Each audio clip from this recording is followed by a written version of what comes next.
নমস্কার।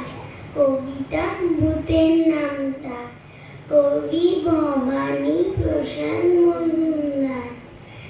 এক একে এক ভূতের খেলা দেখ, দুই একে দুই ভূতের পাশে শুই, তিন একে তিন গেছে ভূতের দিন, চার একে চার ভূতকে দেবই মার, পাঁচ একে পাঁচ দেব ভূতের নাচ, ছয় একে ছয় ভূতের পরাজয়, সাত একে সাত ভূতরা উপকার, আট একে আট বর্ষার ভূতের হাট, নয় একে